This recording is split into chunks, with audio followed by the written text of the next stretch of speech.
Olá, seja bem-vinda a mais um podcast Você Pode Mais. Aquele podcast que traz histórias incríveis de superação, de pessoas que foram muito além e que hoje inspiram você aqui.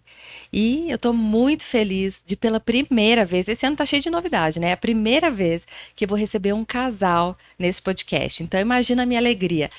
E ainda mais, que casal é esse? É um casal que tem uma história para contar incrível, que vai motivar você. Então, já quero apresentar Damares Braga, Bolivar Obrigada. Braga, um casal que está junto há 36 anos. Mais do que isso, tem uma história de empreendedorismo, de fé, de comunhão, que eu tenho Isso. certeza que vai, assim, abrir o olhar de muita gente que está em casa.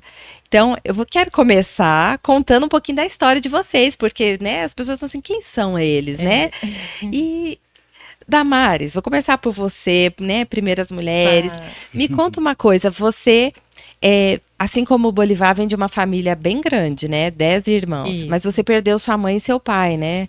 Foi. Como é que foi essa infância, esse comecinho? Eu sei que você é professora, foi É, professora há muitos anos, né? Conta pra mim esse comecinho é. de história. Jana, para nós assim é uma honra estarmos aqui. Nós agradecemos, né, a Oh, oportunidade. É, eu perdi a minha mãe. E minha mãe teve um diagnóstico de uma doença degenerativa aos sim. 45 anos. Nossa, 45, essa doença é Isso. muito triste, né? É muito triste. Foram 5 anos de tratamento e ela foi perdendo, né, todos os movimentos. E aos 50 anos ela faleceu. Uhum. E ficamos, né, eu e mais 3 irmãos ainda em casa, Mas solteiros. vocês são em 10, né? É bom deixar isso Nós claro. éramos 11, na 11. verdade. Um já havia falecido, meu Aham. primeiro irmão, primogênito. E, aí ficamos, né? A minha irmã mais velha, a Marisa, cuidou da De gente, vocês. Ah, tá. dos Porque tinha uma turma quatro. mais velha Isso, e e uma uma turma mais mais nova. nova. Isso. É, e isso era muito comum antigamente, né? Muito. Famílias grandes, os Isso. Sim. mais velhos cuidavam dos mais novos. É, Muita gente fala assim hoje em dia, como é que hoje em dia as mães reclamam, tem poucos filhos. Mas, gente, antigamente era um monte de gente isso. cuidando dos filhos, né? Hoje é Era. só a mulher que Era. cuida. E, É, no máximo, o marido, às vezes uma sogra para ajudar. é. Inclusive, assim, antes de mim, né, tem 7. Eu sou Nossa. a 8ª. E no período né, que foram gêmeos, aí os médicos, inclusive, falaram com a mamãe, você não pode mais engravidar. Ela teve várias complicações, eram gêmeos e um nasceu de parto normal Meu e o outro de Deus. cesariana. Que Então, loucura. mamãe ficou 5 anos sem engravidar. E Aham. porque o médico já falou que não podia. Ela não ia conseguir mais engravidar. Aí, depois de 5 anos, mamãe engravidou de mim. A temporã. É. E depois ainda vieram mais 3. Então, é essa Então, história essa turma mesmo. mais, assim, as últimas, né? São É. as mais próximas, talvez pela idade? Isso. Aí depois de mim tem uma irmã, 2 anos de diferença, depois Uhum. um irmão e uma outra irmã. Né? Somos Certo. os mais jovens. Mas e aí, aí sua mãe faleceu, vocês ainda precisavam de assistência. Foi sua irmã que Isso. foi a fazer isso. Isso, a minha irmã Marisa, ela Uhum. era minha irmã mais velha, ela não era casada, ela teve uma filha, mas morava conosco. Nessa época eu já namorava com o Eles éramos Bolivar. noivos. Nós éramos Ah, noivos, ele chegou a conhecer mamãe, mas assim, já sem mamãe já não falava, né? aham, já muito debilitada. Mas assim, eu era uma pessoa que entendia o que ela falava com o olhar, com os Uhum, gestos. Papai chamava, vem ver o que que sua mãe quer. Então eu cuidei muito de mamãe durante a uhum. minha adolescência toda ali. Foi bem atípica, então, né? Foi. E aí, mamãe faleceu e 1 ano depois nós nos casamos. Mas assim, foi uma coisa difícil, né? Meu pai casou novamente, foi para uma outra casa. Nossa, que Então, baque, muitos foi lutos, né? O luto da muitos mãe, o luto de lutos. perder aquele núcleo que você conhecia. Isso. E ainda teve o casamento, quer dizer, ainda mudou É. de casa, tudo mudou de Tudo repente. mudou. Mas em tudo, Jana, eu vejo Ah, assim o cuidado, sabe? Hoje, com um outro olhar, eu vejo assim como Deus foi misericordioso comigo, né? Preparou um marido que é muito especial para mim. tá vendo, Ó, Bolivar? Ó. Me deu filhos, né, Aham. lindos. Então, eu vejo assim a minha história assim, eu penso em Davi que estava lá, Uhum. né, lá no campo e nem o próprio Você é pai a lembrou oitava dele. filha lá, Lá meio que nem era, esquecida. que nem era para ter nascido. Aham. E Deus, assim, preparou, sabe, tanta coisa linda para mim, né?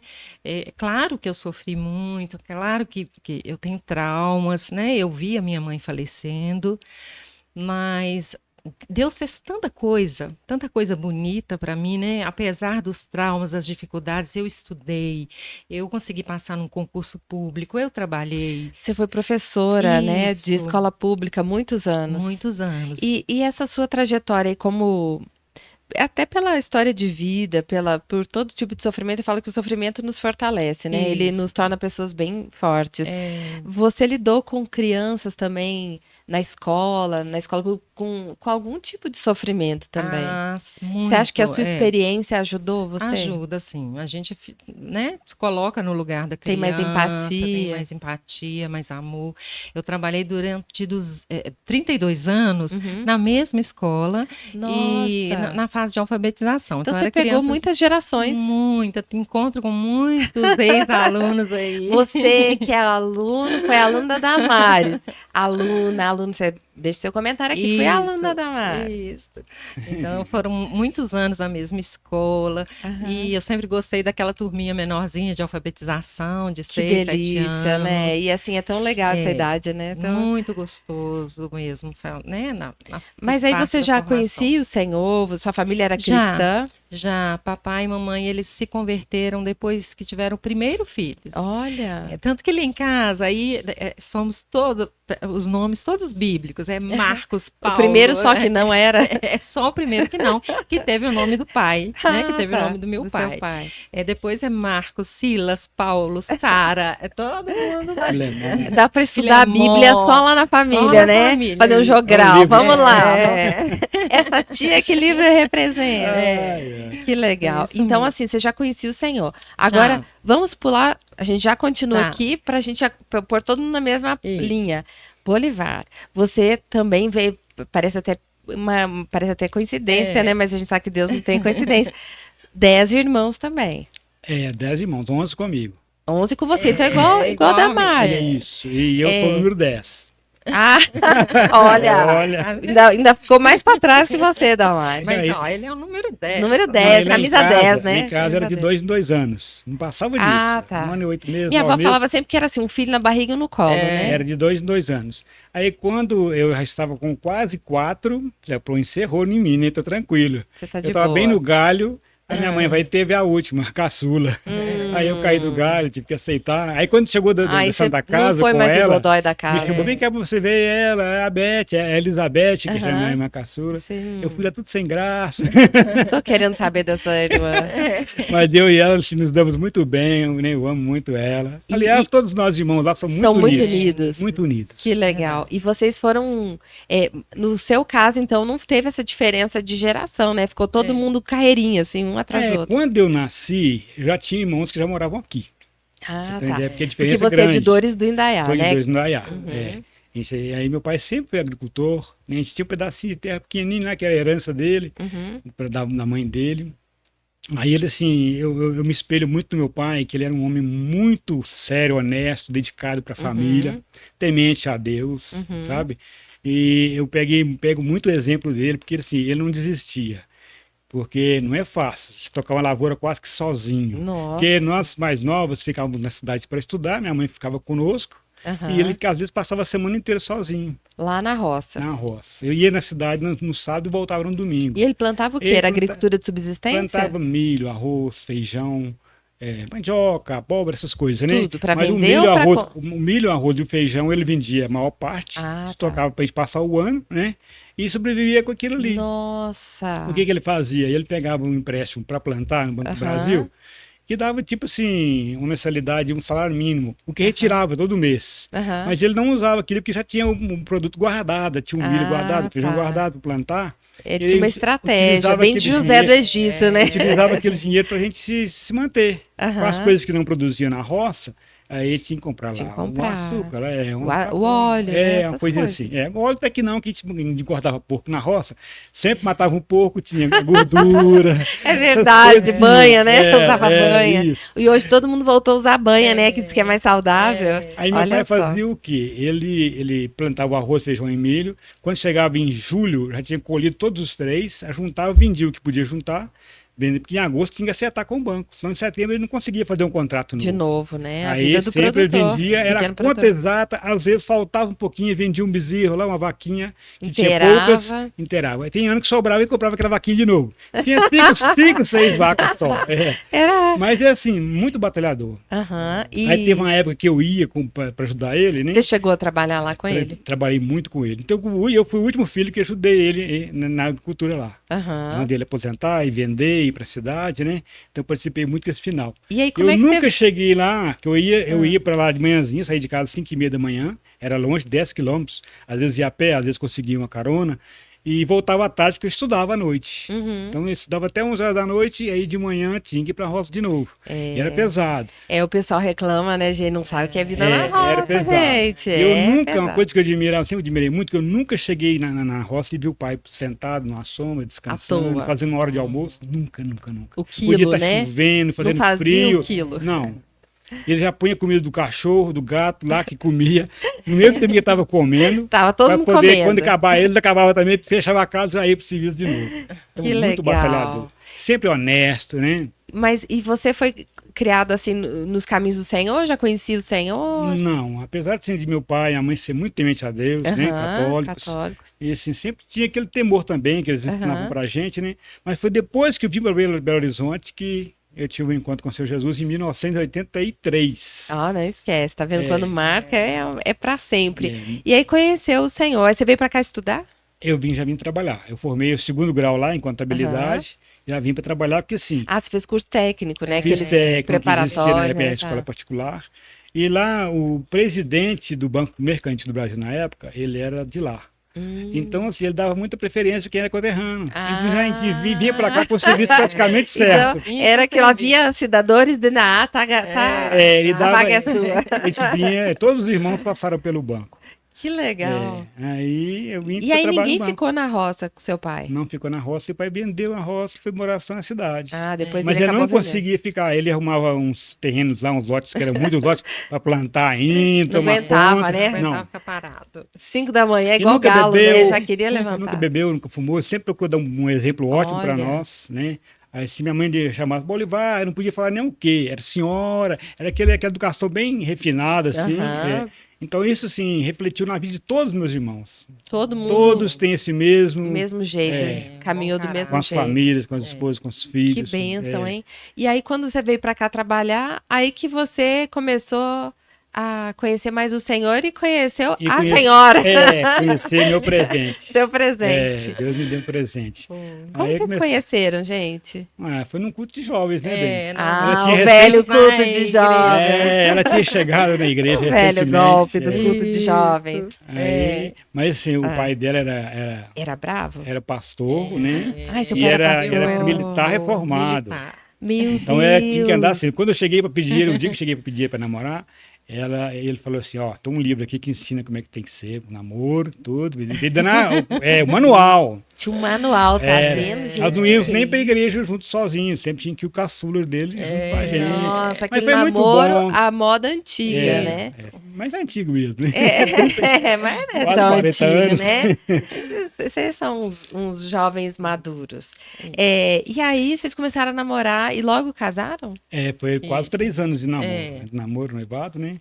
Aí, 2 anos e 8 meses. E sempre participava da igreja, ajudava no culto de jovens, né? Aí você pegava uma presidente de jovens.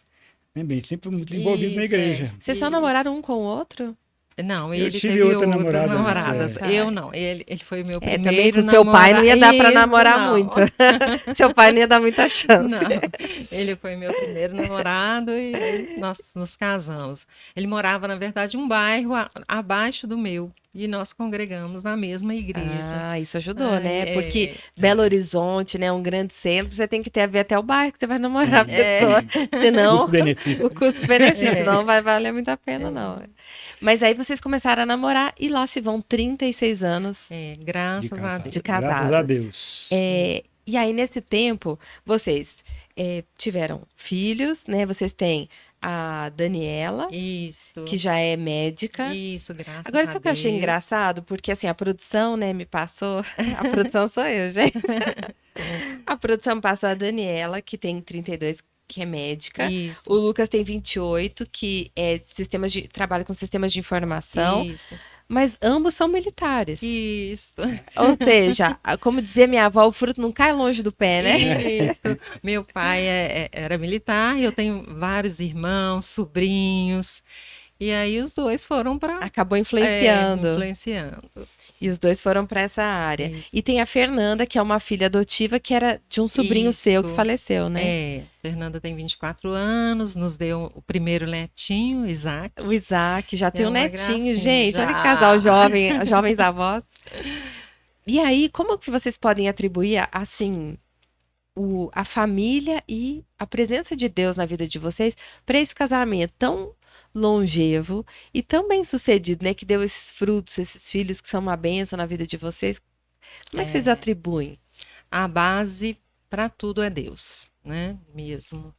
Assim, graças a Deus nós já conhecíamos a palavra do Senhor, e então nós tentamos, né, fazer, claro que tem erros, que teve divergências, né, momentos difíceis, mas sempre buscando ao Senhor, sempre na igreja, levando os nossos filhos à igreja, com culto, com devocional, culto doméstico, sempre dando, né, esse exemplo, mas assim, a base do nosso casamento mesmo é o Senhor. E a nosso companheirismo, sempre tentando fazer as coisas também assim com oração, em acordo. Lógico que, como todo casal, nós já passamos por crises também, Por desafios, por né? desafios, por momentos difíceis, mas assim, né, o que nos fortalece, o que nos faz levantar de novo é a palavra do Senhor que se renova a cada dia nas nossas vidas. Construir a casa sobre a rocha, né? Que os ventos vêm, as tempestades vêm, e depois que passa, você continua ali firme na rocha. Então a gente construiu o nosso casamento em cima dessa rocha. Graças a Todas as vezes Deus. que a gente passava por crises, nós pensávamos assim, somos referência para outras pessoas também. Muitas pessoas que nos olham como um casal cristão, né? Um casal que serve ao Senhor, que procura criar os filhos, né? Dentro da dos palavra. preceitos. E vocês não queriam envergonhar, talvez até pensavam assim, não, a gente não pode envergonhar a palavra do Senhor, então a gente tem que se manter firme. Isso. E também por nossa família mesmo, Sim. pelos nossos filhos. Aí, graças a Deus, nós temos um casamento. Deus tem nos não é abençoado. perfeito, mas Deus tem nos Impressionante, né? abençoado Eu acho muito. que vocês falaram tudo. Não é um casamento perfeito. Não. As pessoas acham que, porque eu casei com alguém que também é cristão, meu casamento não vai ter problema. Não, vai ter, Não, porque tem. onde tem gente, tem problema. Isso. São opiniões que divergem, às vezes são Isso. situações, né? Esses dias, falando com mulheres, eu trouxe uns dados, né? Um dos maiores motivos de divórcio tem a ver com finanças. Isso. Então, problemas financeiros. E um dos principais. Então, entra o problema financeiro, o casal começa a brigar, começa a discutir. Mas eu vejo que era um casal que, de certo, já não se alinhava muito quando o dinheiro estava na conta. Né? Daí, quando o dinheiro falta, como não tinha um diálogo, aí o diálogo se faz necessário, e aí não tem, né? É igual a pandemia, muitos casais se divorciaram na pandemia porque não ficavam juntos, né? Então, quando eles tiveram que obrigatoriamente ficar juntos, eles falam assim, o que nós estamos fazendo um com o outro? A gente se detesta. Isso. Não havia amor, já não havia cuidado. Como eu queria aproveitar que vocês estão aqui, e a gente está falando de casamento, para ajudar quem está em casa, porque a gente tem dois tipos de situação, eu e meu esposo, a gente acompanha muitos casais, a gente vê dois tipos de situações. A mulher que está cansada de lutar sozinha. Então, ela foi para a igreja, ela está lá, ela está nos caminhos do Senhor, mas ela está cansada. E tem o outro lado, que é o marido. É menor volume de casos, mas que o marido está com o Senhor e a esposa não está. que vocês sugerem com essa experiência que vocês têm, não só na vida pessoal de vocês, mas também liderando na igreja, para um casal, assim, como manter um casamento que está passando por desafios? É olhar para o Senhor Jesus mesmo, buscar a palavra de Deus, né? E buscar aconselhamento e pensar que o casamento é uma dádiva de Deus para eles. Eles não podem se desfazer assim, nem jogar fora. Conversar mesmo e buscar uma resposta de Deus. Que Deus é um Deus que ouve, né? É um Deus que responde. E ele tem o melhor. Deus não quer que família nenhuma se desfaça. Que o casamento é uma instituição divina, né? Então vale a pena tentar, sim. Vale a pena, com certeza. Perseverar. Perseverar e buscando mesmo a Deus mesmo, com muita comunicação, diálogo, né? Igual você falou da questão financeira. Eu e Bolivar, nós casamos assim, nós não tínhamos nada. Nem a vaquinha do pai do Bolivar para dar de garantia. Ele já não tinha vaquinha. Já não tinha nem a vaquinha. Não. Tínhamos uma cama, uma geladeira e um fogão. Só. E uma mesa emprestada e uma de mesinha barzinho. de bar com duas cadeiras. Aquelas de lata? De lata com duas cadeiras. Só. Que lindo, então, hein? nós construímos tudo juntos. Do zero. A casa no piso grosso. E isso acho que banheiro sem porta. Nós assim damos muito valor pelo que o Senhor nos deu, sabe? Porque cada pedacinho foi muito feito com muito esforço, com muito né? esforço. Então nós já passamos por vacas magras, né? Por momentos muito difíceis. A Mari trabalhou muito servente para mim. E já tivemos também. Você pegou no pesado na casa? Eu sempre gostei de trabalhar com pedreiro. E ela, no final de semana, ela era minha servente, pegando pedra, pegando lata de massa. Olha, impressionante. E agora, como é que foi no seu caso, especificamente, que você foi dar aula? Você já tinha os meninos quando você começou a dar aula? Eu passei no concurso, eu era solteira, noiva, né? Ainda. Aí noiva. Assim que nós nos casamos, aí a prefeitura me chamou. Então eu sempre trabalhei meio horário. Inclusive, eu passei em 2 concursos. Era para trabalhar no Estado e na Prefeitura. Mas você ficou só com um? Conversando, o Bolivar falou, não, fica só com um. Aí eu escolhi a Prefeitura. Então, eu sempre trabalhei meio horário e o restante eu ajudava, ficava em casa, né? Como dona de casa mesmo. Aí, depois de 3 anos, a Daniela nasceu. Então, eu ia, dava aula, voltava, deixava ela com uma pessoa e já chegava também. Conciliou. Conciliava. Eu falo que esse é o melhor dos mundos. Porque hoje, né, é um desafio. A gente tem todo tipo de situação. Tem as mulheres casadas com o trabalho e tem as mulheres que largam tudo só para cuidar da casa, que é bom também, só que eu vejo que o problema é quando os filhos crescem. Isso. Porque aí a mulher se dedicou aos filhos e ela não quer que os filhos cresçam.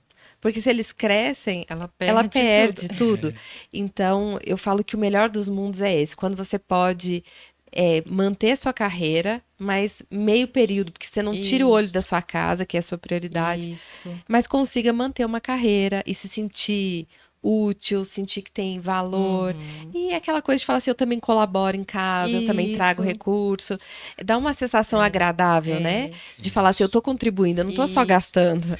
E até para servir de exemplo também para os nossos filhos, né? Para estudar, para trabalhar também. É verdade, também tem esse aspecto. Sabe uma coisa que eu acho que é um divisor de águas no casamento, do que a gente está falando aqui? É muito comum os casais discutem e falam assim, então vamos separar? Não está satisfeito? Vai embora. E eu sempre falo assim, tem que ser uma regra do casal. Se a gente entende que Deus nos dá a possibilidade do casamento para nunca haver o divórcio, então a separação não é uma opção. Sim. Então, eu e meu esposo, logo que a gente se converteu, a gente fez esse combinado, né? A gente já conhecia o Senhor, mas a conversão, ela trouxe uma mudança de vida mesmo. E aí a gente fez esse combinado, nunca falar em separar. Então podia estar chateado um com o outro, discutir, podia ficar até magoado, mas ia sentar e ia ter que dar um jeito, porque separar não era uma opção. Então eu falo assim, você tá chateado? Então você vai ter que dar um jeito de resolver, porque não tem jeito de sair disso aqui. Isso mesmo. Então, isso tira aquela coisa que, qualquer coisa separa. Então, como você tira essa possibilidade, você fala assim, nossa, eu vou ter que fazer alguma coisa, porque eu tô casada para sempre. Então eu vou ter que dar um jeito nesse casamento. Isso aqui vai ter que dar um jeito de funcionar. E isso muda o jeito de Com lidar. certeza. Porque eu com acho que tá certeza. muito banalizado. Assim como tá Isso. fácil as pessoas falarem que amam, né? Todo mundo fala, eu amo, eu amo. Também falam, então separa. Parei, tá, Chega, não cansei, amo não amo mais. Não existe. E se você entender que é um Infelizmente. compromisso que você fez diante de Deus, Isso. e eu até falo assim, porque o casamento é o único momento em que os noivos, né, o celebrante, ele só tá ali testemunhando, que quem faz o compromisso são os noivos. Sim, sim. Então ele tá todo mundo testemunhando o que os noivos estão falando. Isso. Então assim, na hora que você assume, gente, a gente fez um compromisso, não foi para qualquer pessoa, foi para Deus. Adeus. Então a gente não pode voltar atrás. E depois de 36 anos eu ainda casaria de novo. Olha! Olha! Que fofo! Tá vendo declarações de amor aqui hoje. Vamos até propor um rosa aqui, mais romântico, vermelho. Agora vamos falar um pouquinho da participação de vocês na igreja, porque vocês, bom, desde jovenzinhos na igreja, né? Vocês estão lá na 8ª, né? Do pastor Eu estava Jeremias. agora, né? Nós ficamos 30 anos em uma congregação, uma igreja No do bairro. mesmo. Ah, do É, bairro. do bairro. E aí vocês foram pra 8ª. Fomos E pra como 8ª. como é que foi essa caminhada, assim, dentro de igreja? Sempre muito boa, né, meu bem? Sempre participando. A gente sempre gostou mesmo Cooperando o máximo de que a gente cooperar mesmo na É. obra do Senhor. Então, já fui professora de escola dominical, já trabalhei com mulheres, trabalhamos com jovens. Com encontro de casais. Isso, também com encontro de casais, né?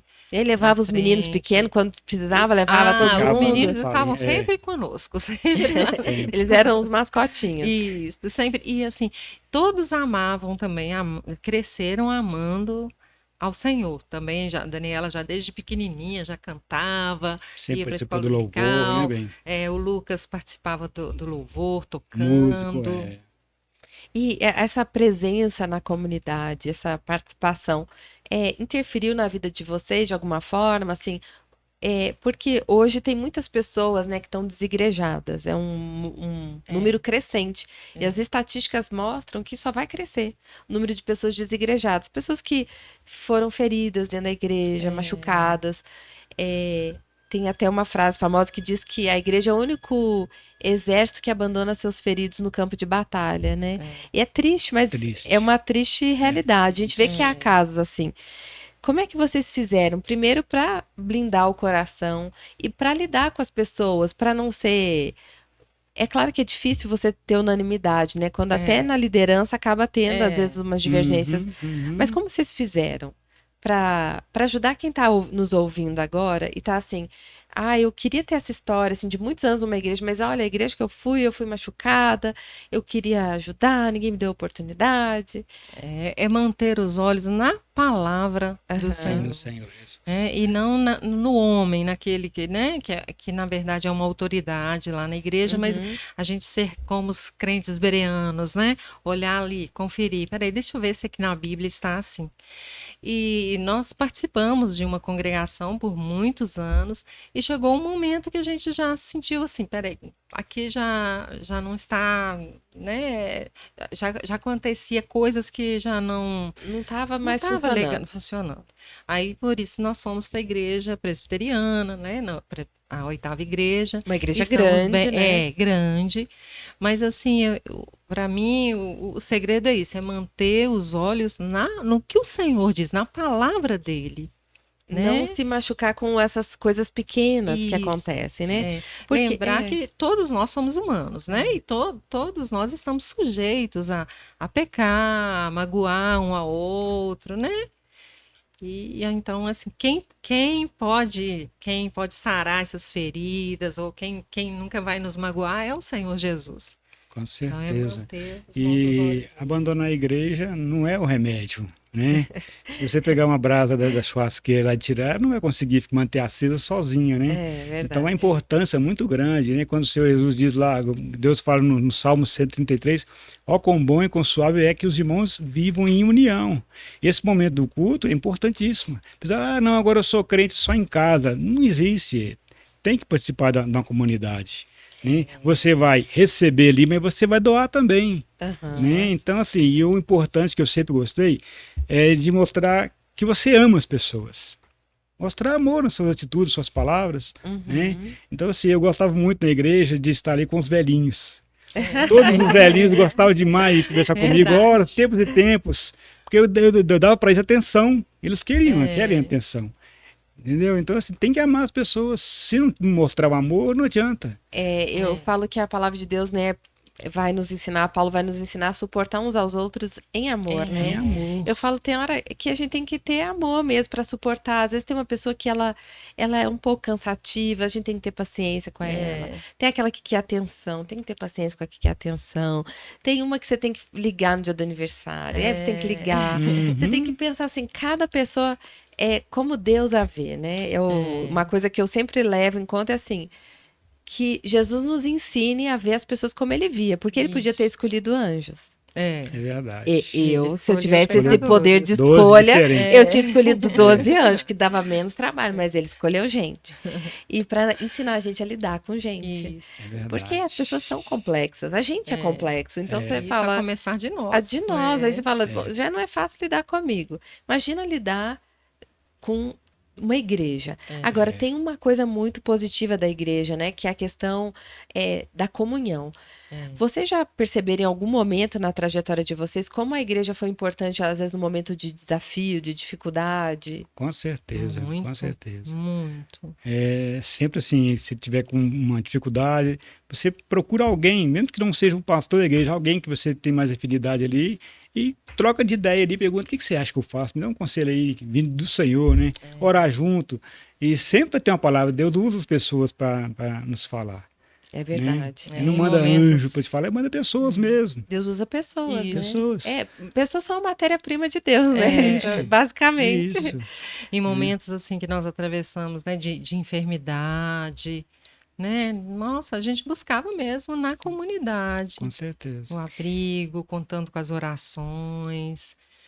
Eu tive a experiência de conhecer o Colton, aquele menino da história, que é um livro e depois virou um filme, O Céu é de Verdade. Sim. Ele isso esteve sim. aqui em Belo Horizonte, né, com a família, na igreja da qual eu sou membro.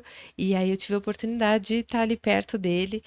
E no filme, no livro, inclusive, que eu li, você vê como a igreja foi fundamental ali no processo, porque ele teve uma experiência de quase morte, né? Quando ele encontrou Jesus. A igreja inteira estava orando por ele. Eu tive essa experiência também em 2017, quando eu sofri meu acidente. A igreja toda se colocou em oração. Eu falo, eu nunca vou saber, um dia eu vou saber, né? Um dia eu vou perguntar pro Senhor, qual foi a oração, assim, que moveu o seu coração? O Senhor falou assim, tá bom, vai, vamos dar mais um prazo aí. Porque alguma coisa moveu o coração do Senhor, né? E eu falo assim, meu esposo falou, eu nunca recebi tanta ligação na minha vida. Eu nunca recebi tanta mensagem na minha vida. Eu falo que esse é o verdadeiro poder da igreja, Isso. né? Com certeza. E é acho a que- maior demonstração de amor. De amor. A oração é a maior demonstração de amor.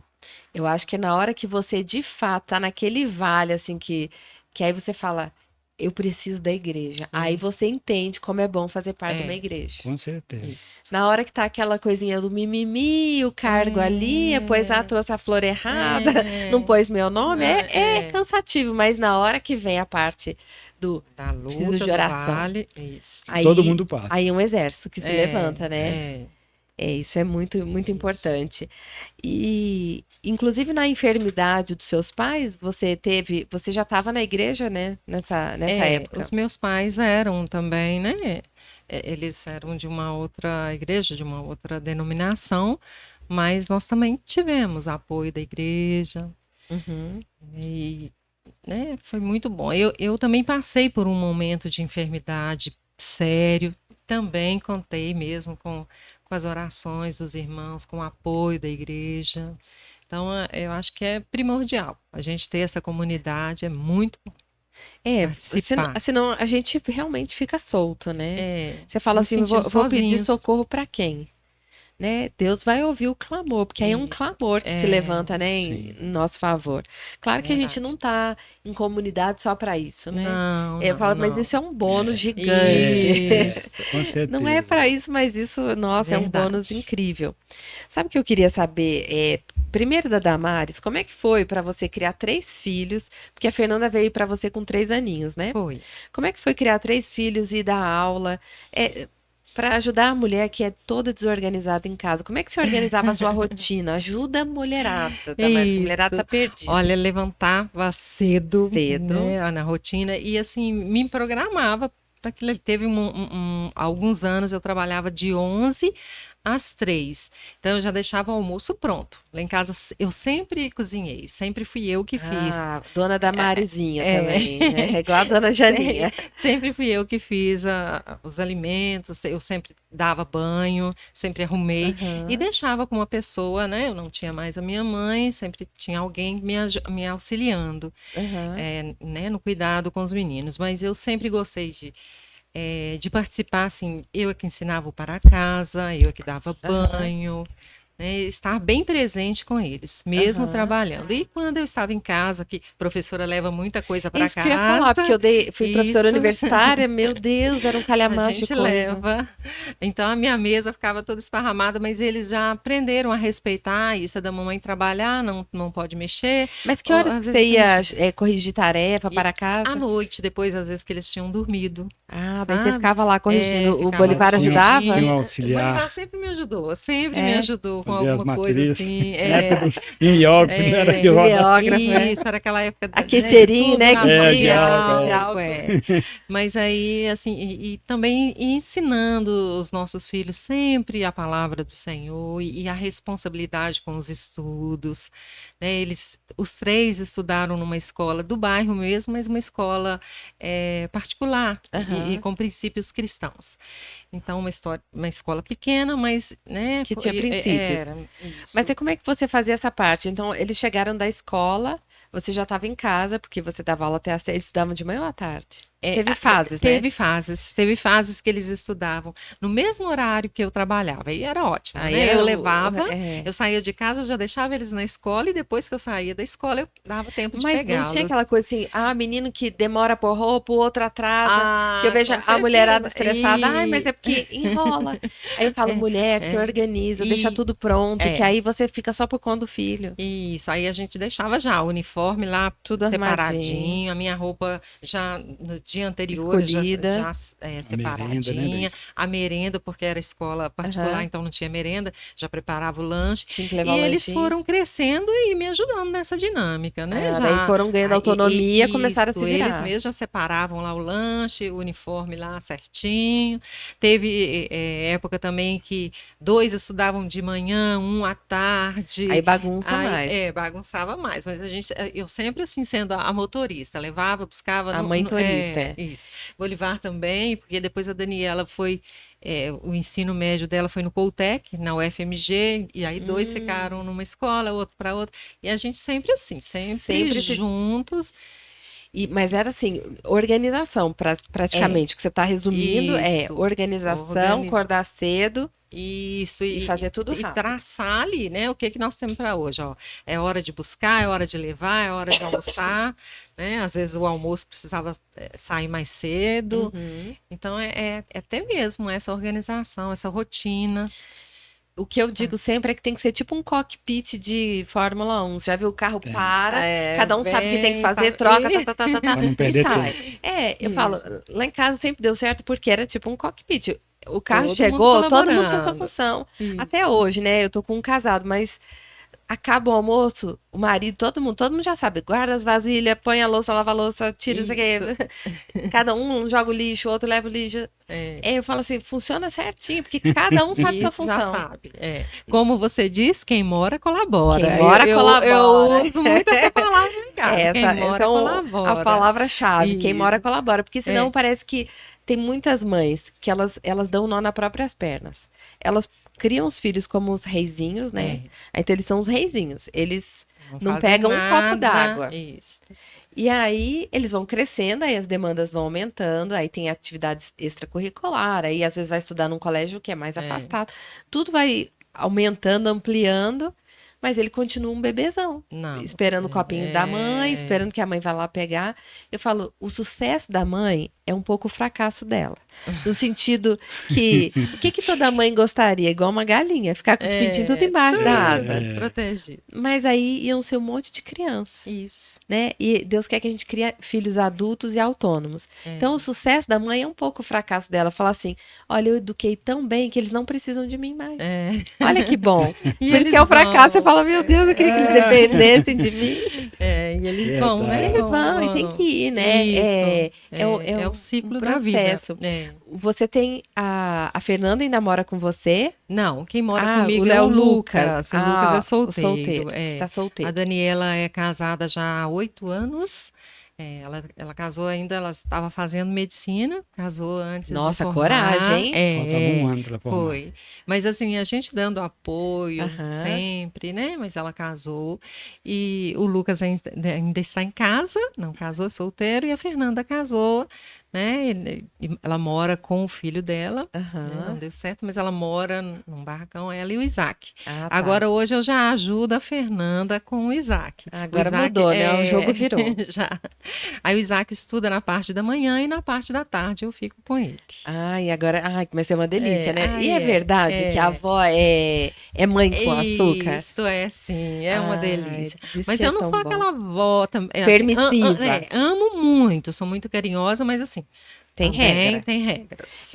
Senão estraga, né? Não dá conta, né? Senão a gente fala assim, a gente fez tão certinho com os filhos, daí vai estragar os netos. Não pode, né?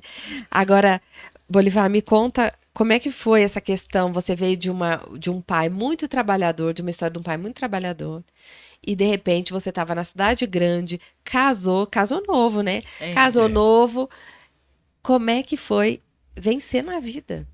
Olha, foi muita dedicação e perseverança, né?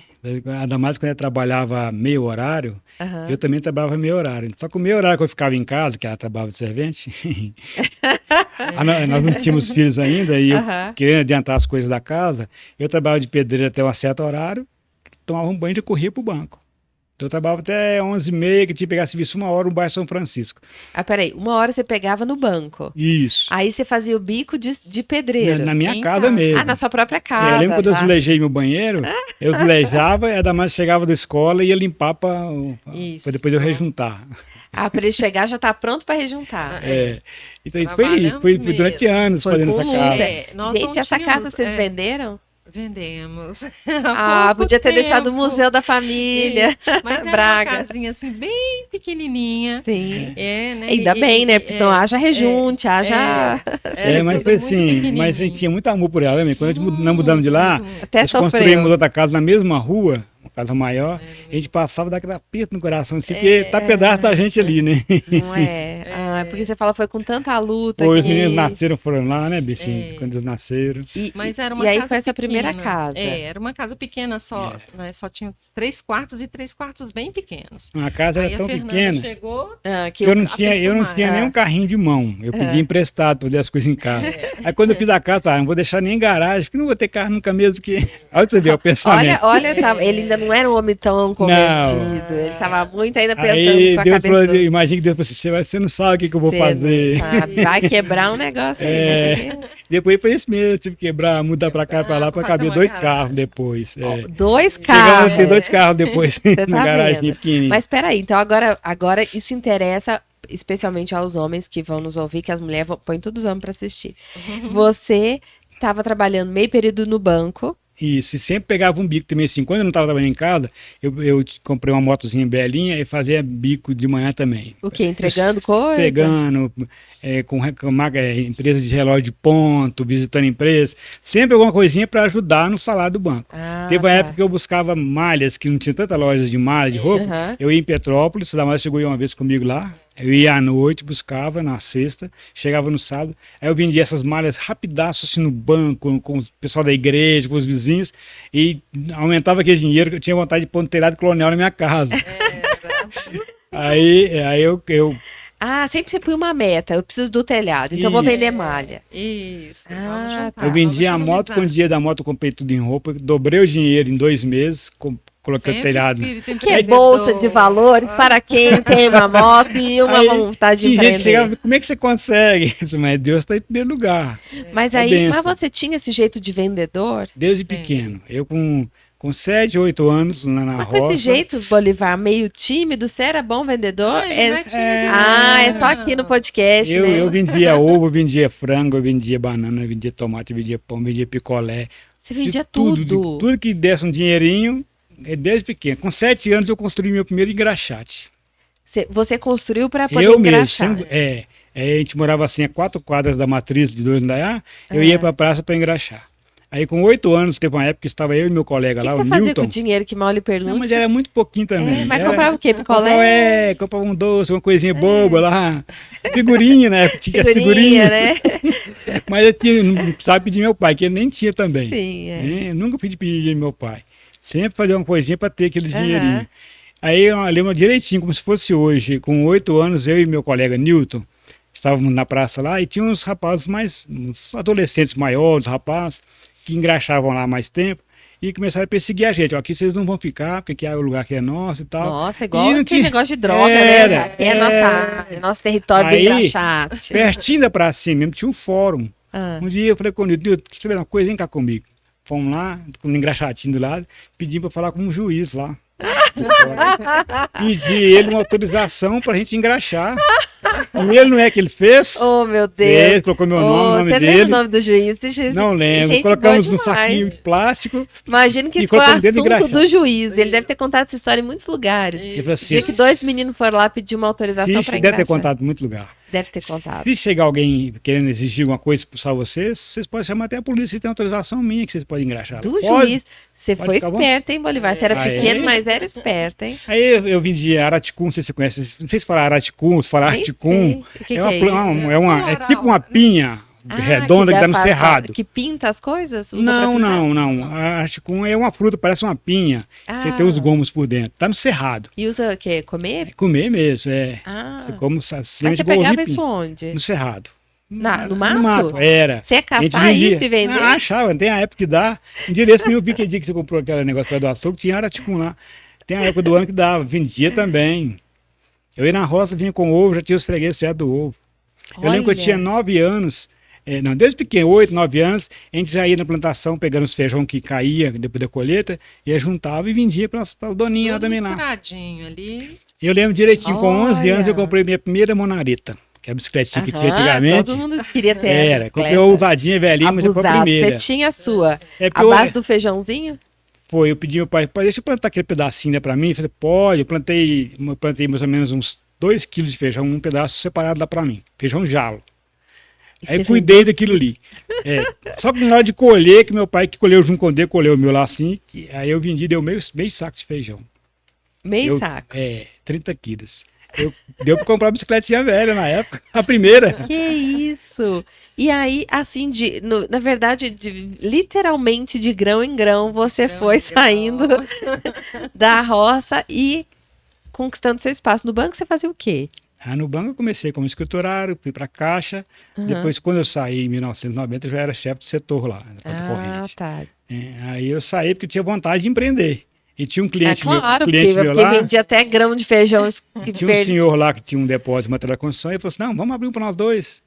Aí eu tinha um chevetinho velhinho. Na época, eu vendi o chevette, comprei um lotinho lá em Neves, eu mesmo construí, de pedreiro, construí a loja.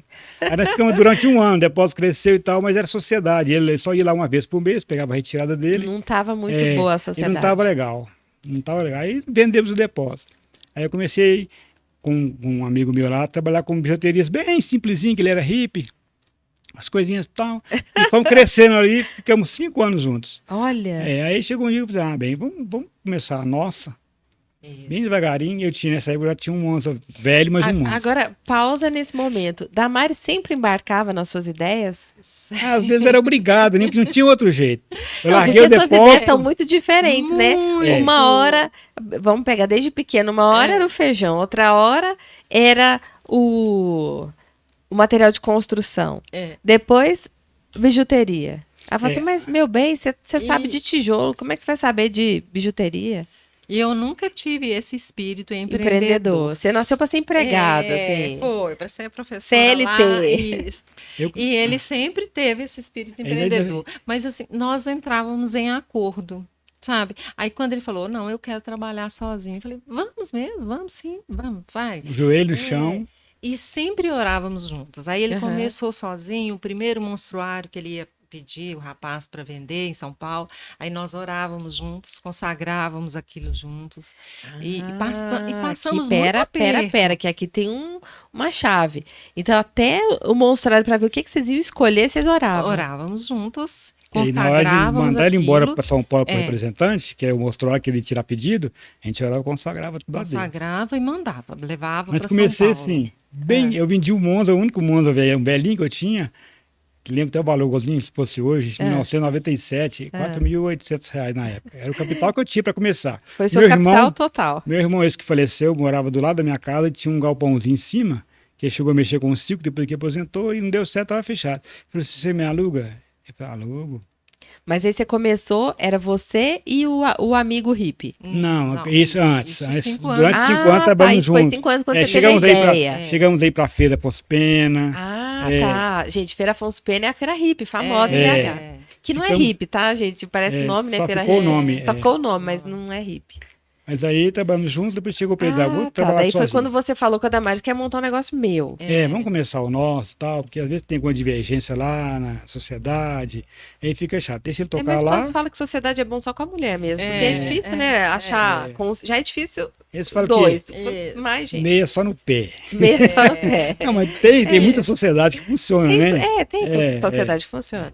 Mas o que acontece? Aí eu comecei a trabalhar assim na casa do meu irmão, Hum. pela fé mesmo, porque ainda não tinha clientes. Isso que eu ia falar, porque você não era do ramo. Não, eu tinha trabalhado com o meu amigo Com lá amigo, durante uns 5 anos. Nessa mas- área, me fazendo alguma Mas coisa você desse sentido. vendia também? Vendíamos também. Ah, pra quem? Na Pra- feira na da Poço feira, Pena, isso. tinha Ah, uma pra barraca ser na lá. feira. Ah, então você já tinha aquele público da feira. Você Tinha pensou, um pô, público pelo menos ali. eu vou lá na feira. É. Mas eu não comecei sozinho, não fui para mexer na feira. Ah, você não Eu queria ir pra comecei, feira. não, porque eu conheci um pessoal de São Paulo, lá do centro de São Paulo, que uma senhora lá, que eles eram fortes na representação. Aí fiz um mostruário bem simples, mas sim, com oração mesmo, com fé, e levei. O dia que eu cheguei lá, ele falou assim, não sou eu que vou representar, não. É meu genro que está desempregado, ele é casado com minha filha, e ela assim, era um pessoal muito rico, Uhum. e esse rapaz era como se fosse um plebleu, como é que fala? Plebleu. É, plebeu, ele tava É. meio ali. Ele era bem simples, assim, e a filha de um pessoal mais bem de vida, né? Aham. E ela parece que ela não gostava muito. Você vou dar um Dele. serviço especial. É, Mas vou ele dar isso aí, tá apruma. parado mesmo. E Parado ela mesmo. não sabia que quem estava por cima de tudo era o Senhor. É, porque você pensa assim, nossa, você vai me dar o restolho, né? Você não tá me pondo o melhor vendedor, você tá pondo aquele que tá E esquecido ele, ali no na coração dele, ele tinha aquele desafio. Não, eu vou conseguir construir a minha própria casa e tudo para mostrar para eles que eu consigo que eu sou uma também. pessoa boa. E Deus abençoou a nós e a ele também, ao mesmo Que tempo. legal. Eu consegui construir a casa dele. Entendeu? E aí, vendendo acessório. Vendendo Acessórios. acessórios. Isso nessa E época ele só mesmo vendia só em São produzia, Paulo. é. Isso. Ah, vocês Sim. faziam aqui e vendiam em São Paulo. Eu E aí ia pra você São fazia Paulo. sozinho? Eu comecei, aí, com 2, 3 meses que ele começou a vender lá, eu estava com 5 funcionários. Que isso? Eu estava com 5 funcionários, mas assim, eu trabalhava até a hora que dava, É. eu aguentava. Era do lado da minha casa, Aham. através da Às mata vezes Da dormindo, Mari tinha que chamar, vem e lá jantar. jantava, voltava, Vem ficava tomar até banho. meia-noite, 1 hora. Meus meninos em casa gritavam, papai, que só tinha telefone lá em casa e lá não tinha ainda. Ou então tinha só um Tinha o ramal telefone lá, sem fio. tinha um ramal. Eu puxei lá de casa. Aham. Tocava o telefone, não sabia se era pra mim ou se era pra eles lá. Aí meu menino gritava, papai, a Dani, né? Papai, telefone. Tanto é que o nosso louro depois começou a gritar, papai. Ele tinha um papagaio e ele aprendeu a gritar. Ele era Eu outro atendia, funcionário da eu empresa. atendia lá. Mas assim, a gente tem, ver como que Deus opera milagres, Aham. que um certo dia eu fui numa papelaria, que era papelaria, aviamentos, essas coisas, para comprar uma placa de isopor que a gente sempre punha as peças para resinar, para colar um strass. E eu vi uns botões decorados, uns botões de roupa, Aham. importados, bonitos lá no mostruário deles. Deus falou comigo assim, compra esses botões. Comprei os botões, levei para a fábrica, peguei um motorzinho que tem com um negócio, tirei de ourives, tirei o peso atrás, tirei, montei um mostruário todo de modelos com aqueles botões trabalhados. Na época não tinha tanta, não tinha. E Deus abençoou quem vendeu, foi muito brinco modelo de botões. Aí o botão acabou, não tinha mais botão. Não era com o mas próprio aí botão, ele não, porque eu fazia- tinha fundição. Ele fazia eu a fazia com- forma. Era só o modelo, Só o você pegou por causa do modelo. modelo. Por causa do E aí modelo. tinha a forma e tinha Mas quem a te forma ensinou de- a fazer isso? Isso nós aprendemos junto, eu e meu amigo lá. Nós corremos atrás, não tinha ninguém que fazia isso em BH. É, Aí foi nós fomos naqueles pioneiros, aquele pessoal que fazia pioneiros. aqueles anel de caveira, aquelas coisas assim, Aham. e comprou uma máquina velha. A gente se queimava todo no início. Não tinha nada que protegia, mas estavam lá firme. Você estava Fomos aprendendo. descobrindo. A gente não sabia que existia o pino de brinco que já comprava pronto. A gente comprava alfinete de pôr em roupa, cortava eles para descer o pino. Nossa, Era que assim, bem, trabalheira. era. Mas aí Deus foi abençoando. Isso foi em 97 que eu comecei. Eu ia para São Paulo toda semana de ônibus, porque eu juntava a produção da semana. Na E pra segunda-feira, entregar. eu jogava uma lona nas costas e pegava o ônibus. E justamente na época que estava duplicando a Fernão Dias, Você pegou, era uma acompanhou. viagem terrível, porque tinha desvio toda hora, passando aqueles monte de buraco. Às vezes você conseguia comprar passagem na última hora, lá pro finalzinho. Aí você ficava pulando lá em cima igual Chegava a na mercadoria. bijuteria, era uma prova de resistência para bijuteria. Se ela Chegava chegasse todo bem- quebrado lá, corria, entregava, comprava coisa que tinha que comprar, Aham. voltava. Toda semana é isso. Eu chegava em casa 1 hora da manhã, 2 horas da manhã, andava com as crianças, Eu com os com os meninos, meninos. tocando lá. E aí levando você pra vendia escola. tudo. Aí você entregava os pedidos, trabalhava só em cima de pedido. Ah, Era tá. Você só ir levava no só o monstruário. atacado Daí você também. ia levar. Levava os pedidos. E aí foi só pra entregar. crescendo. Aí no outro ano, eu lembro direitinho, não esqueço de uma coisa que me marcou, Ah, essa participação que a gente tem na igreja, na obra do Senhor, aham. em que o pastor resolveu fazer uma laje no segundo andar da igreja, uma laje com as vigas arqueadas, que ele trabalha muito bem de serralheiro, de pedreiro também. Uhum. E ele falou assim, irmão, vamos fazer a laje toda arqueada. A laje vai ser arqueada. Então, para isso, tem que ser as colunas arqueadas de 11 metros de largura por 60 de altura. É umas colunas, umas vigas muito caras. Aham. E a igreja tinha dinheiro para fazer uma. Que beleza. Aí correu, tal, juntou com os profissionais lá, fizeram essa primeira grandona. Todo mundo, não, colina demais, meu irmão. Nós vamos ter que parar muito, porque só ferragem fica X pra gente fazer a próxima. Ficou Então, muito nós caro. vamos parar muito tempo agora. Aí eu falou X, eu cheguei em casa, eu olhei, eu tinha um cheque, eu lembro direitinho, né, 100 e poucos reais na época, que valia muito dinheiro, Aham. em 97. Que Eu dava tinha o dinheiro da de ferragem certinha. Eu peguei e falei assim, não, é o único cheque que eu fé. tenho aqui, porque a gente ainda ganhava pouco no início, né? fazer. Aham. Eu cheguei pro pastor no outro dia e falei, pastor, não precisa parar não. Faz mais uma aqui, ó. Ah, aqui. Tinha areia, tinha cimento, não tinha ferragem. Tá aqui o dinheiro da ferragem, não vou parar ferragem. não. No mesmo Só de dia, coração, no mesmo Sem dia, esperar nada. Né? no mesmo Só- dia, eu dei para ele de aham. manhã, no mesmo dia, chegou um pedido para nós de 100 vezes mais. Olha como De um Deus cliente ajuda. que nunca tinha nos maravilhoso. comprado em São Paulo, que ele era duro na queda para comprar, que tinha loja grande, não comprava de qualquer um. Meu representante foi lá, foi com a cara dele que fez um pedido de, se era hoje um cheque de 114, comprou 10 mil reais naquela época. Ou seja, foi o seu coração, né? Porque você não fez pensando que ia ter essa venda. Você não, nem imaginava. nem imaginava. Mas sim, eu até arrepio, até Você quando eu agradou conto. a Deus, né? A sua Como atitude agradou a e Deus. depois dessa viga não parou mais. Foi conseguiu foi fazer. parecendo recurso. Isso aqui você deu uma chave, né? Quando a gente faz algo com o coração realmente de servo, Deus se agrada de nós. Eu falo que Deus é um pai tão bom, né? Que ele ama mimar a gente. Fala que ele não faz só carinho, porque a gente fala assim, Deus é bom, mas Deus mima. Isso. Aí, É às vezes, meu verdade. esposo até brinca, ele fala assim, amor, você tá parecendo uma pessoa mimada. Eu falo, eu tenho culpa, Deus me mima. Deus me mima. Deus E ele mima o faz Bolivar, isso. mima da Faz. Mari. Faz isso com todo perfeição. Ele mima mesmo. E aí, e isso que você tá contando já é a história da Ágape. Já começando a água mesmo, os primeiros anos dela.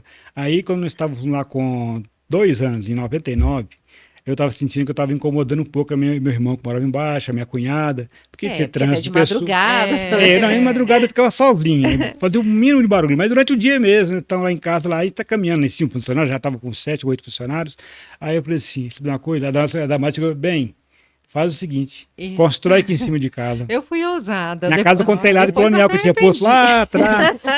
Valeu a Faz pena. Bem, mas é isso mesmo. Constrói Eu aqui que você falei, não vai incomodar tira eles, esse vamos ter nosso telhado. negócio aqui, não vai ter mais aluguel. E aí subiu. Comecei a tirar o Subiu, telhado, o vizinho trabalho chegou. em cima da Vocês nossa ficaram casa." malucos de tirar o telhado da casa de vocês. tiramos, Deus deu as condições, com 6 meses estava construída a parte de cima, bem feitinha, tornando colocar o mesmo telhado. Eu mesmo tornei fazer o telhado em cima, que eu também trabalho de carpinteiro, fiz o telhado igualzinho ali O embaixo. Bolivar, ele é pau pra toda obra. Ele faz o serviço de pedreiro a Orives. Aí construímos aí ficou tudo lindo, tudo novinho, né? Mudamos para lá no dia 1º de janeiro de 2000. Eu tinha conseguido comprar no fim do ano meu primeiro carro zero, um Golzinho. Estava todo feliz, a prestação, né? 24 meses. Uhum. Aí, janeiro, fevereiro, março, abril. Deu uma travada no mercado todo, ninguém comprava nada, no Brasil inteiro, ninguém comprava nada, ninguém fazia nada. E a sorte que eu tinha pagado já umas 3 prestações do carro adiantado, então nesse período eu ficava salvo. Aí, meu Deus do céu, e agora dispensei alguns funcionários, esse período, já começando na fábrica nova. Aí, quando foi em julho, fizemos um mostruário e tal, que veio uma tendência que ia usar muito strass, fiz um mostruário e tal, e eu já estava como modelista na época com a gente lá. Não foi quando eu chamei o modelista, foi nessa época. Aí, lançamos o mostruário, bum! Depois desses 3 meses de deserto, explodiu. Vendeu horrores. Vendemos Ele, super bem. Mandava parar de vender. Não Chegava em outubro e falava assim, não vende mais não, porque até o resto do ano não consigo, produzir. não tem como mais. Olha. Isso em 2000. Quando foi em 2001, teve uma conferência na igreja e nós tínhamos vontade de comprar um lote para a gente construir uma casa maior. Uhum. Só que o nosso bairro não se achava mais lotes. Aí, a gente amou pro bairro, sempre gostamos do bairro lá. Aí teve uma conferência na igreja, nós um dia convidamos o pastor e um pastor lá do Nordeste para ele ir em casa almoçar com a gente. E estamos conversando lá e tal, eu expliquei, o pastor, ela teve um sonho. Tá, não, nós vamos orar sobre isso aí que agora. Esse pastor orou e nos abençoou ali, que Deus lhe abriu a porta. Na outra semana apareceu na mesma rua um senhor que tinha negociado 2 lotes juntos, que estava lá fechado. E queria vender. Agora. Que legal. Eu tinha dinheiro para comprar menos de um lote. Eu queria, só vendo se for os 2. Estou comprando um galpão, eu vendo só for os 2. Mas eu pensei, e agora? Isso foi em agosto. E agora, meu Deus? Se o senhor tem isso para nós, aí bateu um joelho no chão, né, bem? Foi. Oração. Era um sonho de ter um lote, porque a nossa casa era metade de um lote só, bem pequenininho. Aí esse senhor foi lá em casa conversar com o Bolivar. E quando ele me viu, ele falou assim, ué, mas espera aí, você é marido da professora Damares? Era tudo coisa de Deus. Aí ele falou, sim, né? Ué, mas ela é a professora da minha filha. Não, pode me pagar como der. Pode. Olha. Você vai me pagar do jeito que der. E aí, esse é o terreno que vocês moram hoje? Que moramos hoje. E construímos uma fábrica grande do lado, na época. Olha só. São os milagres, os milagres são de incontáveis, né? Pelo que vocês estão falando. Parece que a vida foi cheia de milagres. Agora, essa área de acessórios, ela foi muito prejudicada com a questão da China, né? Que são a entrada dos produtos chineses, eles são muito baratos, muita exploração de mão de obra, a gente sabe, né? Sim. Não tem direito trabalhista nenhum, tem nada, né? Nada. É muito... E aí o material fica muito barato. Como é que vocês passaram? O que acontece com a mercadoria da China é que ela tem aparência, né? É. Tem aquela aparência inicial. Parece bonitinha, Parece né? bem feita, brilhando, mas a durabilidade é quase que zero. Zero, Você pega um brinco, por exemplo, lá e fica com ele 3 dias na orelha, ele já começa a ficar vermelho, né? Porque a coisa é feita em grande escala, né? Volume, né? Para sair baratinho. Mas então, aí isso nos só que atingiu. isso aí foi atingindo a gente quando foi em 2015, 2016, já foi caindo assim, drasticamente, que o governo que estava na época abriu as portas para a China mesmo, tomou conta de São Paulo e que nós chegamos a vender, o nosso representante lá, esse não estava dando conta, conheci outro casal lá, uma senhora já mais de idade, mas assim, gente boíssima, ela e o filho dela começaram a me representar também. Só que o escritório deles fixo lá atendia gente do Brasil inteiro, clientes antigos. Que iam até São Paulo. Ia até São Paulo fazer o pedido lá. De norte a sul do Brasil eu vendia. Nossa. Depois eu arrumei meus representantes também, que era a cunhada dela, uma senhora também lá no Rio de Janeiro, que até tá querendo de novo. Não, o dia que você quiser fazer uma história e mandar, eu quero. Olha para legal. você ver. Então, assim, Deus prepara as pessoas. Aí então, vocês tiveram uma recessão no período dessa entrada dos produtos chineses, mas agora, né, porque a história, ela se conta pelo fim, né? Sim. Agora, vocês reativaram. Estamos retornando. Eu fiz um outro empreendimento, depois que eu parei a fábrica, né, que estava inviável, porque a gente trabalhava com os funcionários todos registrados, nunca trabalhei sem registrar, né? E eu tratava meus funcionários como se fosse família mesmo. Então, eles passaram comigo nesses 20 anos lá, uns 150 funcionários. Tem muita né, rotatividade, às vezes a pessoa quer arrumar um emprego melhor, eu sempre fiz força para isso. Né? Então tem gente que hoje lá, tem gente que até é médico, sabe lá, e policial que está aposentado, que trabalhou comigo. Teve gente que montou seu próprio negócio. Tem gente que montou, tem sobrinhos que trabalharam aqui hoje, são donos dos próprios negócios, né? Então, assim, a gente trabalhava tudo certinho. E as despesas altas demais para concorrer com a China, foi ficando inviável. Tivemos que parar. Aí eu parei. E fiz um outro empreendimento que não deu muito certo, eu fiquei insistindo, mas aquela vontade de voltar. Não, meu negócio está no meu sangue, é o acessório. Entendeu? E uma coisa que eu prezava sempre pela qualidade. Não aceitava meus funcionários estar finalizando o pedido e mandando qualquer coisa para meus clientes, não. Tinha que mandar com qualidade. Eu gostava de olhar e falar assim, não, isso aqui não passa, não. Não, mas tá bom, é só um negócio. Não passa, porque a mercadoria tem que ir bem feita. O cliente está pagando por mercadoria boa. E vocês não podem fazer mal feito, porque ao mesmo tempo que você faz mal feito, você faz bem feito de uma vez. Então eu sempre procurava mandar coisa boa. Por isso que a gente tinha, né, muito cliente assim. E depois que eu parei, continuou muitos clientes ainda me ligando. Vocês pararam por quê? Pararam por quê? E agora vocês voltaram com tudo. Aí eu botei isso aqui à vontade, nunca tinha sumido. Né? Quando foi no meio do ano passado, eu falei assim, não, eu vou voltar. Aí eu perguntei você, né, bem? O que você acha? Falei, não, volta, você tem talento. Você sabe o fio da meada. Só que na época a gente tinha vendedores, né, a gente só produzia, preocupava com. A gente tinha um modelista, a gente desenhava, vai produzir. Produzir e despachar, vender era com eles. E agora né, as coisas mudaram, né? Agora é online, né? Agora é online. Não, eu até vou colocar aqui para vocês verem aqui embaixo, porque é a Agape Acessórios. Eu tenho falado muito da Agape, né? Porque assim, eu fiquei encantada mesmo com a ideia, com tudo que está envolvido, desde o nome, né, até essa história que vocês estão conhecendo aqui, que é a história da Agape. Então, são acessórios de qualidade, de alta qualidade, com muita bagagem, né? Não é assim, alguém que está se aventurando, é experiência, né, que tem, e é uma coisa rara hoje. E eu vejo, assim, os preços muito competitivos, né?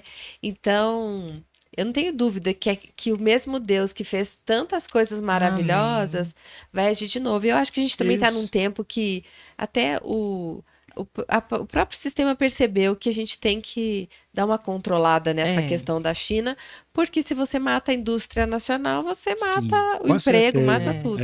Então a gente precisa valorizar a indústria nacional. E eu sou muito assim, nesse aspecto, eu acho que a gente tem que valorizar muito o que é nosso, né? A gente tem o produto aqui, então valoriza o que é feito aqui, um trabalho artesanal, de qualidade. Eu estou muito encantada de conhecer a história de vocês, porque é uma história de superação, de amor e de fé, né? A gente vê como Deus estava em cada pedacinho desse processo. Eu não posso deixar vocês saírem sem eu pedir uma recomendação para que pessoas que estão assistindo aqui, que também querem ir além, o que elas podem fazer para também irem além? Perseverarem, ter fé, né? Continuar, porque eu sou prova viva, nós somos prova viva disso, que nós podemos ir além, sim. Muito, muito mais do que nós imaginamos. Com o Senhor nós podemos ir além, sim. Com perseverança. E é o seguinte também, eu acho que às vezes Deus faz a gente dar um passo para trás, para depois nos levar muito mais longe. Né? Então, talvez eu dei um passo para trás de ter deixado a bilheteria por causa daquele, né? Mas agora eu tenho certeza que Deus tem preparado para nós uma trilha bem grande. Foi um então, tempo... se você tá pensando aí, não consigo mais, muitas pessoas pensam, mas você já tá velho, estou com 59 anos. Eu falei assim, não, mas a minha cabeça não é de 59 anos. A minha vontade de trabalhar que eu sempre tive não mudou, né? De fazer coisas perfeitas, coisas boas. Né? Então não desiste, não pode desistir do sonho. É um sonho que eu tenho. Eu não penso em riquezas, né? Eu penso assim, dar um conforto, continuar o conforto à minha família, ajudar as pessoas que estão à minha volta. Então, se as pessoas têm um sonho, fica firme. E, em primeiro lugar, busca o Senhor. Coloca os seus sonhos, os seus objetivos diante da presença de Deus, que Deus é vivo, Deus sabe tudo que acontece. Então, ele nos dá direção. Basta a gente buscar a direção dele. Sensacional. Olha, tem uma empresa que também é um povo temente ao Senhor, que eu amo muito, que é a Nutraform. Eles mandaram um presente para vocês. Obrigada. Deixa eu ver, porque tem um que é para cada um. Esse aqui é o da Damares, e esse é o do Bolivar. A Nutraform é nossa parceira. É uma bacana. empresa de produtos, suplementos naturais, que fazem bem para a saúde, não tem contraindicação. Eles estão lá em Fortaleza. Ótimo. E a pessoa também pode adquirir conosco aqui em Belo Horizonte, porque às vezes o frete, né, Fortaleza para Sul, Sudeste, às vezes fica muito caro. Você pode adquirir aqui em BH. Eu vou Nossa, colocar os obrigada. contatos da Agape Acessórios, da Nutrafarm, tudo aqui embaixo. Eu sei que a Agape tem cupom de desconto para quem entra lá pela primeira Tem. vez, né? Chama Tem. cupom 10. Isso. Você chegou lá, você já Isso. tem um cupom de desconto de presente, mas os preços são ótimos. Olha, você vai Tem amar, frete vai por grátis. mim. Frete grátis, dependendo se você comprar, você ainda leva o frete grátis. Vai por mim que vale a pena você acessar. Damares Bolivar, muito obrigada Nós por que esse tempo agradecemos. aqui contando essa história linda. E eu quero agradecer você que assistiu esse podcast, viu essa história linda de um casal que perseverou, teve fé e muito amor para chegar até aqui. Te desafio a conhecer a HP Acessórios, conhecer mais a história deles, se encantar também como eu me encantei e, claro, perceber que você também pode mais. Obrigada e assista os próximos episódios. Até breve.